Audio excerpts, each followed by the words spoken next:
बड़ी खबर, Kolkata international film festival में अमिताभ बच्चन ने सेंसरशिप और अभिव्यक्ति की स्वतंत्रता पर अपना मत रखा है। उन्होंने कहा कि भारत में नागरिक और अभिव्यक्ति की स्वतंत्रता को लेकर प्रश्न उठाए जा रहे हैं। उन्होंने ये भी कहा कि सिनेमा को लेकर आज भी अभिव्यक्ति की स्वतंत्रता के कॉन्सेप्ट पर प्रश्न चिन्ह लगाया जा रहा है।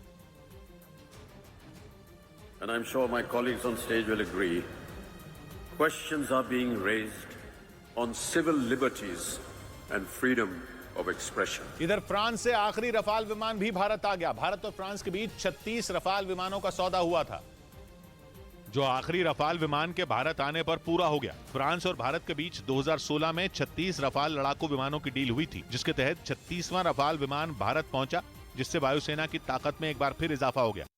इस बीच मुख्तार अंसारी को गैंगस्टर एक्ट के तहत 10 साल की सजा सुनाई गई। मुख्तार अंसारी पर गाजीपुर की MP MLA गैंगस्टर कोर्ट ने 5 लाख रुपए का जुर्माना भी लगाया और उन्हें 10 साल के लिए जेल भेज दिया। गाजीपुर की MP MLA गैंगस्टर कोर्ट ने मुख्तार अंसारी को 5 मामलों में दोषी पाया और गैंगस्टर एक्ट के तहत उन्हें सजा दी। जिन 5 मामलों में मुख्तार अंसारी को दोषी पाया गया, उसमें अवधेश राय हत्याकांड भी शामिल रहा। मुख्तार अंसारी के साथ उनके सहयोगी भीम सिंह को भी कोर्ट ने 10 साल की सजा सुनाई।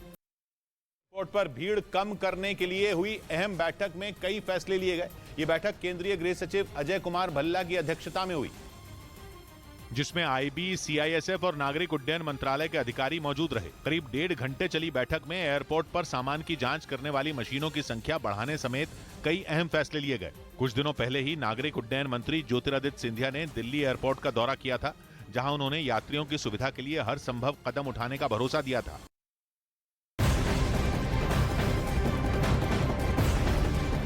बड़ी खबर, आज गृह मंत्री अमित शाह वाराणसी में काशी तमिल संगमम के समापन समारोह में शामिल होंगे। उनके साथ यूपी के मुख्यमंत्री योगी आदित्यनाथ भी मौजूद रहेंगे। अमित शाह शाम 4:30 बजे के करीब वाराणसी पहुंचेंगे, जहां से वो BHU में काशी तमिल संगमम में पहुंचेंगे। इस दौरान अमित शाह का भाषण भी होगा। बिहार के छपरा में जहरीली शराब से मरने वाले लोगों का आंकड़ा 30 पार पहुंच गया। जहरीली शराब के मामले में लोगों का गुस्सा नीतीश कुमार पर फूटने लगा, खासतौर पर तब जब नीतीश कुमार ने छपरा की घटना पर बोलते हुए कह दिया कि जो शराब पिएगा वो तो मरेगा ही, जिस पर बवाल मच गया। छपरा के सरकारी अस्पताल में अब भी ऐसे कई लोग भर्ती हैं जिनकी तबीयत जहरीली शराब पीने से बिगड़ी थी। कुछ मरीजों की हालत गंभीर है और कुछ ऐसे हैं जो तेजी से ठीक हो रहे हैं। नीतीश कुमार के बयान के बाद इन लोगों का गुस्सा 7वें आसमान पर है। अस्पताल में भर्ती लोगों ने बिहार की पुलिस पर शराब माफिया से मिलीभगत का आरोप लगाया। पैसे घूस लेता है, ऐसे ना नीतीश कुमार का बंद हो जाता है तो दारू कहा जाता है बिहार में। खबर है कि जहरीली शराब से बीमार हुए लोग सिर्फ सरकारी अस्पताल में नहीं हैं, इसलिए जान गंवाने वाले लोगों का आंकड़ा काफी बड़ा हो सकता है।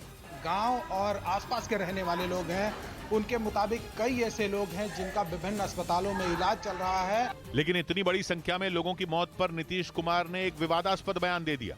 जो शराब पिएगा वो तो मरेगा ही, ये तो उदाहरण ही सामने है कि पियोगे तो मरोगे, यही तो बात है। जिसके बाद नीतीश कुमार एक चक्रव्यूह में बुरी तरह से फंसे दिखने लगे।